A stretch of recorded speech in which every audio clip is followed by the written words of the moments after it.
Hello everyone, I am Suga. Welcome back. तो कैसे हो आप सब? आई होप आप सब अच्छे होंगे। स्वागत है आप सभी का आपके अपने एसपी स्टडी यूट्यूब चैनल पर। तो गाइस, आज हम आपको बताएंगे कि अगर आपको समाजशास्त्र के पेपर में कुछ भी समझ में नहीं है, आपको एक भी आंसर आपका जो आपका क्वेश्चन है वो एक भी क्वेश्चन आपका पढ़ा हुआ नहीं आया, तो पेपर में आपको क्या करना है, कौन सी ट्रिक को आपको लगाना है कि एग्जामिनर आपको पूरे के पूरे आपके नंबर देकर ही जाए। तो इस वीडियो में आपको बताया जाएगा कि समाजशास्त्र के पेपर में कुछ ना आए तो क्या करें, बिना पढ़े समाजशास्त्र के पेपर में पूरे नंबर कैसे लाएं। तो गाइस देखिए, ये ट्रिक जो आज मैं आपको बताने वाली हूँ पूरे यूट्यूब में, इस ट्रिक को आपको किसी ने भी नहीं बताया होगा।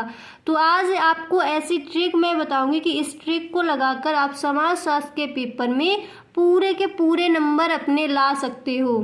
तो यहाँ पर देख लीजिए आपको क्या करना है। तो देखिए, अगर आपको वीडियो पसंद आए, एंड में अगर आपको वीडियो पसंद आए तो आप वीडियो को एक लाइक ज़रूर कर दें, ठीक है।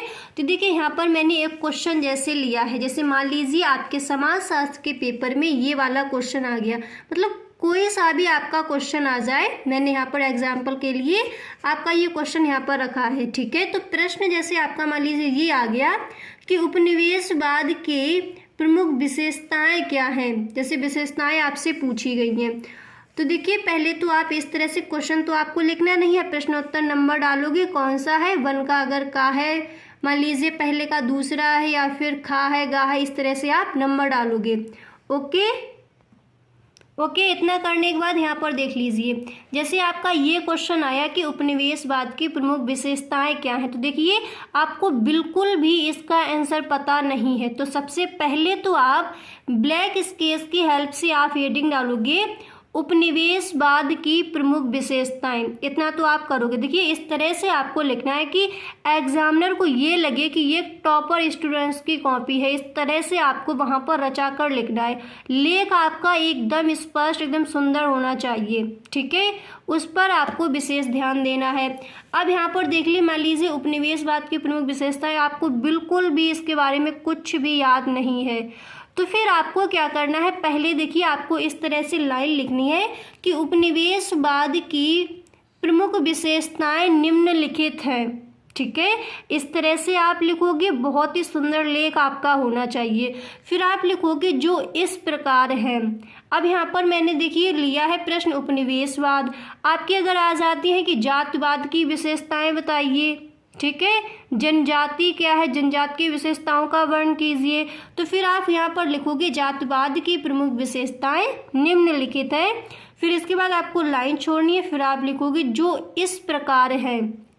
ओके, इतना करने के बाद देखिए आपको क्या करना है, फिर आप लिखोगे कि उपनिवेशवाद की प्रमुख विशेषताओं के बारे में बताते हुए कहा है, इस तरह से आप लिखोगे, मतलब बताते हुए अनेक समाजशास्त्रियों ने कहा है, यहाँ पर आपको इस तरह से लिखना है, ठीक है।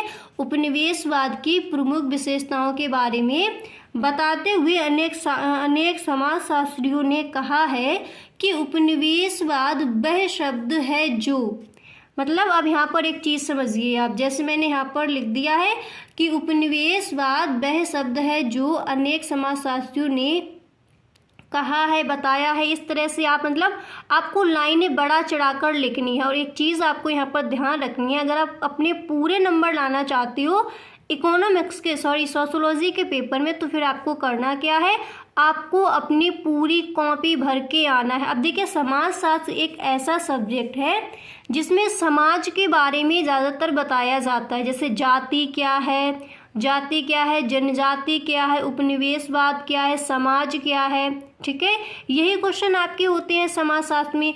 तो समाजशास्त्र में आई होप आपको कई सारे ऐसे आंसर होंगे जो आपको याद होंगे, अगर आपने याद नहीं भी किए हैं तब भी आप क्वेश्चन को पढ़कर उसका आंसर अपनी भाषा में लिखकर आ सकते हो। तो देखिए, जैसे आपको बिल्कुल भी कुछ नहीं पता है तब तो आप इस तरह से अपना आंसर लिखोगे, फिर जब आप इतना लिख दोगे उपनिवेशवाद वह शब्द है, फिर आपको जैसा भी इस चैप्टर से जो भी आपको याद है वो आप अपना यहाँ पर बनाकर लिख सकते हो। इस तरह से आपको लिखना है, ठीक है।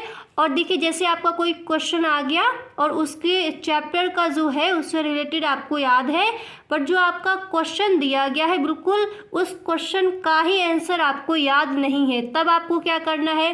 जैसे मान लीजिए आपका यही प्रश्न आ गया, देखिए मान लीजिए आपका ये प्रश्न है, ग्रामीण समाज की 4 विशेषताएं लिखिए। अगर मान लीजिए आपका ये प्रश्न आ गया तो देखिए पहले हेडिंग तो आप इसी तरह से डालोगे कि प्रश्नोत्तर नंबर वन का खा, जैसे वो का हमने डाला, जो आपकी प्रश्न की संख्या है वही आपको डालनी है। तो यहाँ पर देखिए मान लीजिए अगर आपको इसका मतलब जो सही आंसर है बिल्कुल वो आपको नहीं पता, इसके जो इसका चैप्टर है उससे रिलेटेड आपको लाइनें याद है, उससे रिलेटेड आपको कुछ पता है, ठीक है। तो यहाँ पर देखिए आप करना क्या है, जो आपका क्वेश्चन दिया गया है, जो प्रश्न दिया गया है, जब आप इसका आंसर लिखने बैठोगे तो फिर जो आपका प्रश्न है हेडिंग आपको इसी की डालनी है। जैसे मान लीजिए यहाँ पर दिया गया है कि ग्रामीण समाज की 4 विशेषताएं लिखिए, या फिर आपका प्रश्न इस तरह से होता कि बाजार क्या है ना, यानी कुछ भी जैसे आपका प्रश्न इससे बिल्कुल अलग हो, विशेषताएं ना पूछी गई हो, तो अगर आपको उसका आंसर नहीं पता है तो जो आपका जिस चैप्टर का वो क्वेश्चन है आपको पता है इस चैप्टर से है, तो उस चैप्टर से जो आपको याद है वो आप लिख सकते हो, पर हेडिंग आपको उसी की डालनी है और पहले 1-2 लाइन उससे रिलेटेड आपको लिखनी है, उसके बाद उस चैप्टर से जो रिलेटेड है उस चैप्टर की जो लाइनें हैं वो आप लिखेंगे। अब यहाँ पर देख लीजिए जैसे आपका ये क्वेश्चन है, ग्रामीण समाज की 4 विशेषताएं लिखिए। तो देखिए यहाँ पर जैसा कि मैंने अभी आपको ऊपर बताया था इस तरह से आप करोगे कि ग्रामीण समाज की 4 विशेषताएं निम्नलिखित है जो इस प्रकार है। अब यहाँ पर देखिए मैंने यहाँ पर लिख दी हैं, जैसे समरूपता, मुख्य व्यवसाय, कृषि, ये तो आपको याद ही होगी, धर्म का अधिक प्रचार, शिक्षा का कम प्रसार, तो ये होगी इसकी विशेषताएं। अगर आपको इस तरह की विशेषताएं नहीं पता है तो फिर देखिए आपने जो चैप्टर से आपने रिलेटेड जो याद किया है, कोई क्वेश्चन आपने याद किया है उसकी आपको हेडिंग पता है तो वो आप लिख सकती हो। जब आपको बिल्कुल भी कुछ समझ ना आए तो फिर आप इस तरह से करोगे, पर आपको याद रखना है कि कॉपी आपको पूरी की पूरी अपनी भर के आनी है, पूरी की पूरी कॉपी इस तरह से आप लिखोगे कि एग्जामिनर को लगे एक ये टॉपर स्टूडेंट्स की कॉपी है।